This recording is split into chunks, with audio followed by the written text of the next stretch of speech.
नमस्कार विद्यार्थी मित्रांनो, मी खेमराज चामोर्शीकर तुमचं सर्वांच्या टेक्स्टबुक सुपर कोचिंग मध्ये स्वागत करतोय. ग्रुप सी ची ऍड ऑलरेडी आलेली होती आणि आता काल जे तलाठीच्या पोस्ट आहेत 1500 समथिंग 1539 वगैरे त्या ऍड झालेल्या आहेत. असं अजिबात विचार करू नका की जागा कमीच आहेत वगैरे वगैरे. ग्रुप सीच्या सर्व पोस्टसाठी तुम्हाला तयारी करायची आता, बरोबर. आणि त्यामध्ये पण एक लक्षात ठेवा की हा पण कदाचित डाऊट असेल की या एवढ्या वेळामध्ये खरंच परीक्षा क्लिअर होईल, राईट. आज आपण तेच समजून घेणार आहोत की जर करायचं असेल तर नेमका तो कसा करायचा आहे. आता यासाठी ना कोणाचं होईल आणि कोणाचं नाही होईल मी तुम्हाला सरळ सांगतोय की परीक्षा कोणाची क्लिअर होणार आहे, ज्याला वेळेचं नियोजन माहित आहे. वेळेचं नियोजन म्हणण्यापेक्षा मी युटिलायझेशन म्हणू की कोण कसा वेळेचा वापर करतोय. आणि आज आपण त्यावरच बोलणार आहोत. वेळ सर्वांकडेच आहे. कदाचित तुम्ही वर्षभर, कदाचित कोणी असा व्यक्ती असेल, कोणी एखादी ऍस्पिरंट असेल ज्यांनी वर्षभर अभ्यास केलाय, कोणी असा पण असेल ज्यांनी या आधी 2-3 अटेम्प्ट पण दिलेले आहे, तरी पण परीक्षा कदाचित यावेळची क्लिअर होणार नाही. पण कदाचित एखादी स्टुडंट, एखादी ऍस्पिरंट असा नक्की असेल की जो या 3 महिन्यात असा काहीसा वेळेचं नियोजन करतोय, असा काहीसा त्या वेळेचा वापर करतोय आणि त्याला परीक्षा समजली की नेमकं काय परीक्षेमध्ये विचारलं जाऊ शकतं, मार्कचा गणित आहे तो जर समजला आहे ना तर परीक्षा नक्की निघेल. आणि म्हणून काय पाहिजे, इथं पाहिजे तुम्हाला प्रॉपर स्ट्रॅटेजी, प्रॉपर तुम्हाला रोड मॅप पाहिजे की नाही. हा अभ्यास कर, तो अभ्यास कर, सगळा पाठ पसारा करू नको असं सांगणार कोणतरी जर असेल किंवा तुम्हाला माहित असेल तर करा, तरच होईल, अदरवाईज होणार नाहीये. तर आज आपण तोच एक एक मुद्दा आहे ते समजून घेणार आहोत. ठीक आहे, चलो. सर्वात आधी इथं नंबर दिलेला आहे, काही क्वेरीज आहेत तर मला या नंबरला डायरेक्ट कॉन्टॅक्ट करता येईल. इव्हन तुमच्याकडे सिलेबस नाही आहे, डायरेक्ट माझ्या नंबरला कॉन्टॅक्ट करा, मी तुम्हाला शेअर करतो. व्हॉट्सअप चॅनल सुद्धा मी एक तयार केलेला आहे सायन्स साठी, पण त्यामध्ये तुम्हाला करंट अफेअर्स आहे, नोटिफिकेशन आहे, ते पण मिळतील. तो जॉईन करायचा आहे, मला याच नंबरला मेसेज करा, रेग्युलर तुम्हाला अपडेट मिळेल. आणि इथं टेलिग्राम सुद्धा दिलेला आहे, टेलिग्राम चॅनल, तो पण जॉईन करता येईल. बघा, पहिला मुद्दा हा समजून घ्या की आज आपण फक्त पूर्व परीक्षेबद्दल बोलणार नाही आहोत. आपल्याला मुख्य परीक्षा, कारण तलाठीची पोस्ट काढायची आहे ना, फक्त काय पूर्व परीक्षा काढायची आहे का तुम्हाला जी ऑक्टोबर महिन्यामध्ये ऑक्टोबर महिन्यात आहे, नाही. आपल्याला तलाठीची पोस्ट काढायची आणि तलाठीची पोस्ट काढायची तर प्रिलिम सोबत मेन्सचा पण विचार करावा लागेल. आताच करावं लागेल, आताच करावं लागणार आहे. प्लॅनिंग तशीच आताच करावी लागणार आहे, तरच होणार आहे, बरोबर. तर ते माइंड मध्ये ठेवूनच अभ्यास करायचा. आता बघा, इथं पहिला हे लक्षात ठेवा की एक्झाम पोस्टपोन झाली आहे, म्हणजे इथून जर एक्झाम पोस्टपोन झाली नसती तर इथून फक्त 2 महिने असते. आता किती आहे, आता 1 महिना पुढे गेले, म्हणजे आता जुलै आहे ना, ऑगस्ट, सप्टेंबर, ऑक्टोबर, प्रॉपर 1 महिना तुमच्याकडे आहे, म्हणजेच काय तर 90 दिवस. मी काय करणार आहे, आज तुम्हाला हा मुद्दा समजला तर चॅटबॉक्स मध्ये नक्की टाकला की डन म्हणून, चॅटबॉक्स मध्ये नक्की सांगा की डन म्हणून. आणि मी पुढचं अजून एक सेशन घेऊन येणार आहे की या 90 दिवसामध्ये तुम्हाला 100 मार्कची प्लॅनिंग कशी करायची आहे, म्हणून 90 दिवसामध्ये 100 मार्कची प्लॅनिंग, ते पण आपण डिस्कस करणार आहोत, राईट. तर नक्की हा मुद्दा आज जे सांगतोय ते जर तुम्हाला क्लिअर झाले की स्ट्रॅटेजी तुमच्या लक्षात आलंय तर नक्की मला चॅटबॉक्स मध्ये टाका. सो एक्झाम तर पोस्टपोन झाली आहे, आता 3 महिने आहेत आपल्याकडे, जवळपास 90 दिवस आहेत. शेवटच्या स्लाइड मध्ये मी तुम्हाला सर्व टिप्स पण सांगणार आहे की काय करायचंय.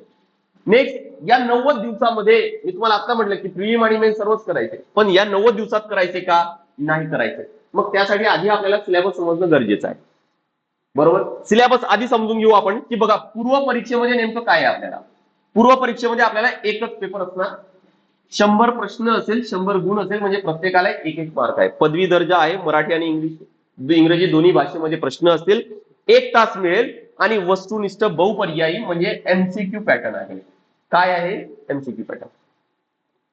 मुद्दा क्लिअर झाला हा सर्वांना, राईट. किती प्रश्न आहे, 100 प्रश्न. आता या 100 प्रश्नामध्ये काय काय विचारल्या जाणार ते इथं दिले. 7 विषय आहेत, सॉरी 8 विषय आहेत, हे लक्षात ठेवा. मी जनरली 7च कन्सिडर करतो, किंवा मॅथ आणि रिझनिंग मी एकत्र कन्सिडर करतो, त्यामुळे मी 7च जनरली म्हणतो. ठीक आहे, बघा पहिला विषय कोणता, इतिहास दिलेला आहे, भारताचा, विशेषतः महाराष्ट्राचा इतिहास, विशेषतः महाराष्ट्राचा इतिहास म्हणजे महाराष्ट्रात जास्त फोकस. भूगोल, महाराष्ट्राचा भूगोलाचा विशेष अभ्यासासह म्हणजे महाराष्ट्रावर जास्त भर, यासोबत बाकी पण असेल पण जास्त भर महाराष्ट्रावर. मुलं तुम्हाला तेच म्हणतोय, स्ट्रॅटेजी तुम्हाला माहिती असणं गरजेचं आहे आणि त्याची सुरुवात सिलेबस पासून होत आहे. हा एक एक शब्द तुम्हाला समजणं गरजेचं आहे. जास्त भर कशावर आहे? महाराष्ट्राचा. म्हणजे आधी अभ्यास करणं कोणतं बेटर आहे? महाराष्ट्र. इथं कोणता? महाराष्ट्र. पृथ्वी यासोबत बाकी पण असतील प्रश्न. पृथ्वी जगातील विभाग आहे, हवामान आहे, अक्षांश आहे, रेखांश आहे. महाराष्ट्रातील जमिनीचे प्रकार आहे, पर्जन्यमान आहे, प्रमुख पिके आहे, शहरी, नद्या, उद्योगधंदे इत्यादी इत्यादी. ज्यावेळेस इथं इत्यादी येतो ना त्यावेळेस त्याची काही गॅरंटी नाही की त्या इत्यादीमध्ये काही विचारलं नाही. सगळ्यात प्रॉब्लेम सिलेबसचा प्रॉब्लेम म्हणजे हा इत्यादी. अर्थव्यवस्था काय काय दिले? भारतीय अर्थव्यवस्था, राष्ट्रीय उत्पन्न, शेती, उद्योग, परकीय व्यापार, बँकिंग, लोकसंख्या, दारिद्र्य, बेरोजगारी, मुद्रा आणि राष्ट्रीय नीती इत्यादी. आधी तुम्हाला सांगतोय हे टॉपिक चांगले करायचे. शासकीय अर्थव्यवस्था, अर्थसंकल्प, लेखापरीक्षण इत्यादी. परत प्रॉब्लेम. नेक्स्ट चालू घडामोडी, जागतिक तसेच महाराष्ट्राचं भारतातील म्हणजे महाराष्ट्र पण, भारत पण आणि जग पण सगळेच चालू घडामोडी. राज्यशास्त्र फक्त नाव दिले राज्यशास्त्र, त्यामध्ये काय ते नाही दिले. ज्या वेळेस डिटेल दिलेलं नाही ना तिथं सर्वात मोठा प्रॉब्लेम. सामान्य विज्ञान, भौतिकशास्त्र, रसायनशास्त्र म्हणजे केमिस्ट्री, प्राणीशास्त्र म्हणजे झूलॉजी, वनस्पतीशास्त्र म्हणजे बॉटनी, हायजीन म्हणजे आरोग्यशास्त्र.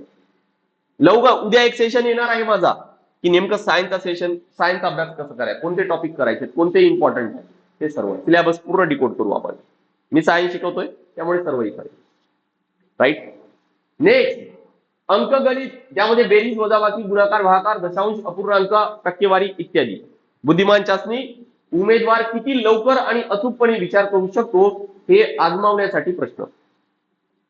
तर हा असा सिलेबस आहे. आता हा झाला पूर्व परीक्षेचा सिलेबस. मी मुख्य परीक्षा डिटेल टाकलेला नाहीये कारण सध्या आता आपल्याला पूर्व परीक्षा फोकस करायचे. पण मी तुम्हाला हे समजून सांगतोय की प्रिलिम्स आता करायचे आहे. मी तुम्हाला परत हेच म्हणतोय ना की आपल्याला फक्त प्रिलिम नाही करायची आहे, आपल्याला तर पोस्ट काढायची आहे. पण आता या 90 दिवसामध्ये फक्त प्रिलिम्स करायची आहे. मग मुख्य परीक्षा कधी करायची?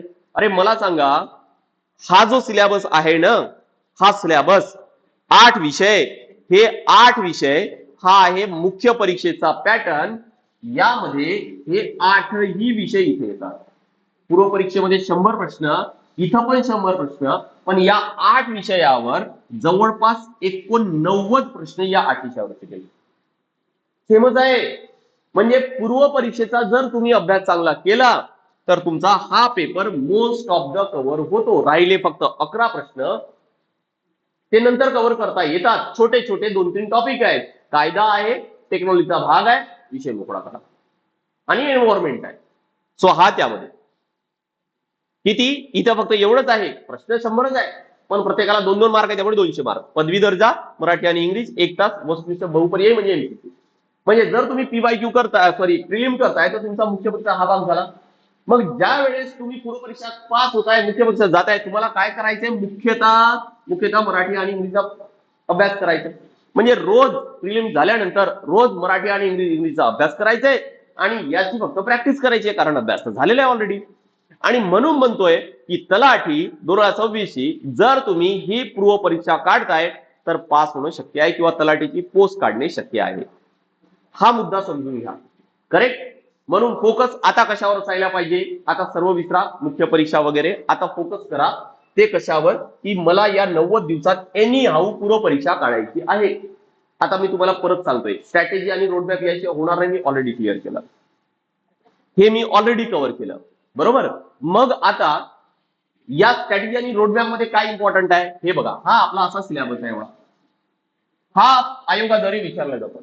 आपल्याला हा एवढा पण नाही करायचा. आपल्याला एवढा जरी केला ना तरी पण प्रश्न सॉल्व्ह होतो. मग हा एवढा कसा निवडता येईल? हा निवडतील आपल्याला पीवायक्यू म्हणून. तुम्हाला सोपं गणित सांगतोय मी बघा, तुम्हाला सोपं गणित सांगतोय. आपल्याला प्रश्न किती विचारले जातात रे? 100 प्रश्न. या 100 प्रश्नांपैकी 70 ते 80 प्रश्न हे पीवायक्यू आधारावर असतील. पीवायक्यू म्हणजे प्रिव्हियस इयर क्वेश्चन, या आधी आयोगाने विचारले. आणि उरले किती? 20 ते 30 प्रश्न. चला मान्य करू की हे अगदीच नवीन आहेत, अगदी नवीन आहे, ज्याचा आपल्याला काही अतापतच नाहीये. आता या पीवायक्यू मध्ये काय 70 ते 80% पूर्ण आपल्याला येणार आहे का? नाही. आणि कट ऑफ किती लागतोय? कट ऑफ लागतोय 50 ते 60. मग हे 50 ते 60 इथून कव्हर होतात की नाही? होतात ना. आपण काय करतो, आपण विचारच करत नाही की आपल्या समोर किती वेळ आहे, आपण काय वर्षभर अभ्यास करतोय, वर्षभरानंतर परीक्षा आहे की 3 महिन्यावर परीक्षा आहे, विचार न करता आपण प्रयत्न करतोय 100 मार्क्स, आणि म्हणून मग स्ट्रॅटेजी चुकते. काय करायला पाहिजे, प्रयत्न करा. हे 70 ते 80, या 70 ते 80 मधले पण तुम्हाला काही प्रश्न नाही येतील, चालेल. किती करायचे आहेत रे, 50 ते 60 करायचे आहेत. कट ऑफ यात तुमचा कव्हर होईल, 50 ते 60% कट ऑफ लागणार, 50 ते 60%. हा मुद्दा समजून घ्या, आणि म्हणून स्ट्रॅटेजीची गरज असते. जर तुम्हाला हे समजलं ना की हे 70 ते 80%, 70 ते 80% किंवा 70 ते 80 प्रश्न कोणते आहेत, कसे निवडायचे, कोणत्या भागात काय वाचायचं आहे, परीक्षा पास होणे सोपी आहे, अजिबात कठीण नाहीये. मुद्दा क्लिअर झालाय, हे समजून घ्या.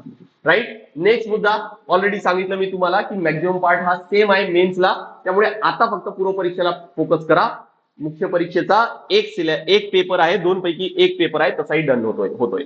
तुम्हाला ऑलरेडी सिलेबस सांगितला. आता तुम्हाला हे सर्व लक्षात आलं असेल तर मग मी तुम्हाला शेवटचे टिप्स सांगतोय की नेमकं, शेवटचे टिप्स बघा की नेमकं काय करायला पाहिजे पूर्व परीक्षेमध्ये. तुमच्या हे तर लक्षात आलं की 3 महिन्यात पूर्व परीक्षा होते, कसं करायचंय त्याची एक आयडिया मी तुम्हाला दिलंय. राईट. आता जे मार्क्स आहेत आणि जेवढे दिवस आहेत त्यांचं नियोजन कसं करायचं त्याचा एक सेशन मी लवकर घेऊन येणार, नक्की चॅट बॉक्स मध्ये टाका, त्याची रिक्वायरमेंट आहे.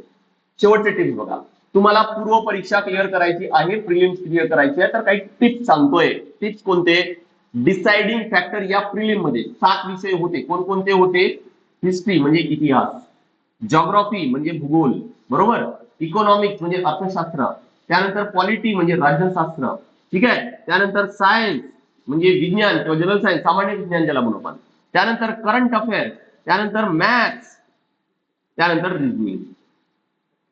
ठीक आहे. सर्वात जास्त प्रश्न माहिती आहे कशाचे आहे, सर्वात जास्त प्रश्न याचे आहेत.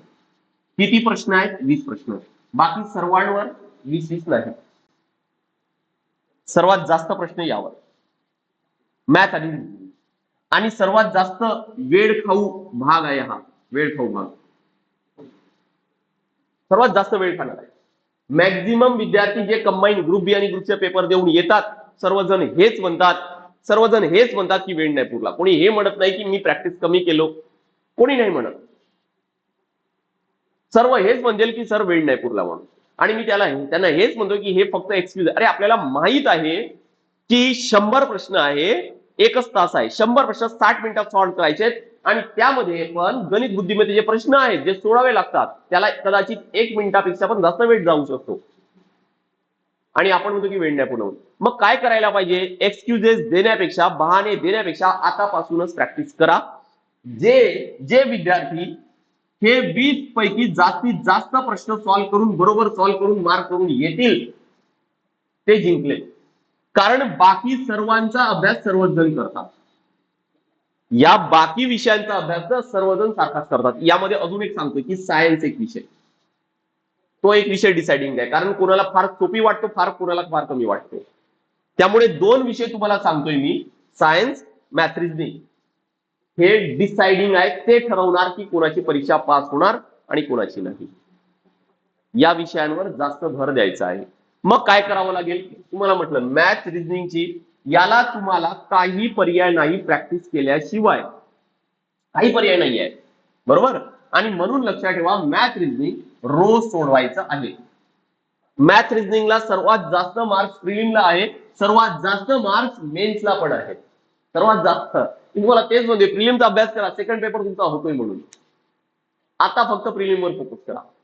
नेक्स्ट आहे हा करंट अफेअर्स, जो डायनामिक पार्ट आहे, की तो एवढा वाचला आणि होऊन गेला, तेवढा वाचला म्हणजे होऊन गेला नाही. त्यामुळे करंट अफेअर्स आजपासून रोज, म्हणजे काय, मॅथ रिजनिंग आजपासून रोज, करंट अफेअर्स आजपासून रोज, आणि बाकीचे विषय दिवसानुसार विभागा. लक्षात आले, राईट. आणि बाकीचे विषय काय तर तुम्हाला दिवसानुसार विभागायचे, आणि तेच तुम्हाला म्हणते की मी हे डिवाइड करून एक सेशन लवकरच घेऊन येणार आहे. मुद्दा क्लिअर झालाय, मला काय म्हणायचंय चॅट बॉक्स मध्ये नक्की कळवा की ही पूर्व परीक्षा नेमकी कशी क्लिअर करता येईल, हे लक्षात आलंय का, या वर्षी नेमकं कसं आपल्याला पोस्ट काढता येईल ही याची आयडिया आली का. आणि आपले रेग्युलर असे सेशन होणार आहेत, त्यामुळे रेग्युलर आपला जो चॅनल आहे तो सबस्क्राईब करून घ्या. जर तुम्हाला प्रॉपर रोडमॅप हवा असेल, स्ट्रॅटेजी हवी असेल, तर बघा अगदी फार कमी किमतीमध्ये ग्रुप सी ची जी बॅच आहे, तलाठी भरतीची जी बॅच आहे, नंबर दिलेले आहेत त्यावर कॉन्टॅक्ट करायचा आहे. हा बघा फीस किती आहे, फक्त 1499, फक्त 1499. सर्व डिस्काउंट करून काय करायचंय, डायरेक्ट हा बघा माझा नंबर आहे ना 8793382448, यावर क्लिक मेसेज करा. व्हॉट्सअपला सेम नंबर आहे, मी तुम्हाला लिंक शेअर करतो. मला मेसेज करा की ग्रुप सी ची किंवा तलाठीची बॅचची लिंक पाठवा म्हणून. जर तुम्ही ऍपला गेले तर मग हा कुपन कोड वापरायचा आहे, कॅपिटल मध्ये किमराजचा. हा कुपन कोड वापरा, तरी पण ही फीस जी आहे ही एवढीच होणार 1499. करेक्ट. यासोबतच जर तुम्हाला 27चा कोणा टार्गेट असेल तर मग आपल्याकडे ब्रह्मास्त्र बॅच आहे. प्री आणि मेन्स सर्व सिलेबस कव्हर होईल. यामध्ये लक्षात ठेवा की प्री आणि मेन्स जी ग्रुप सी ची बॅच सांगितलं ते फक्त प्रिलिमसाठी, ही बॅच प्री आणि मेन्स साठी. लाईव्ह आणि recorded class, study note, daily current affair जुन्या बॅच मध्ये, या बॅच मध्ये तर आहेच. पण आता पुढची जी 27ची बॅच आहे त्यामध्ये तुम्हाला गुणवाल सरांच्या अंडर तुम्हाला मेंटरशिप पण मिळत आहे, डाऊट क्लिअरिंग सेशन आहे, मॉड्यूल वाईज टेस्ट आहे, ते सुद्धा मिळत आहे. करेक्ट. आणि राज्यसेवाची सुद्धा बॅच आहे जी स्वराज्य 2.0 बॅच आहे. त्याचे फीचर तुम्हाला स्क्रीनवर दिसत आहे. ही बॅच तर लाईफ टाईम साठी आहे. एकदा काय तुमचं जॉईन केलं तर तुमचं सिलेक्शन होतं, तुम्हाला बॅच मिळत आहे. आणि हे लक्षात ठेवा की राज्यसेवाचा सिलेबस असा आहे की तो अभ्यास केला की बाकी त्या खाली असणारे सर्व परीक्षांचा अभ्यास होतो. चला, आय होप ते क्लिअर झालं असेल. तर आपण नेक्स्ट सेशनला भेटूया. This is all from my side. Thank you very much.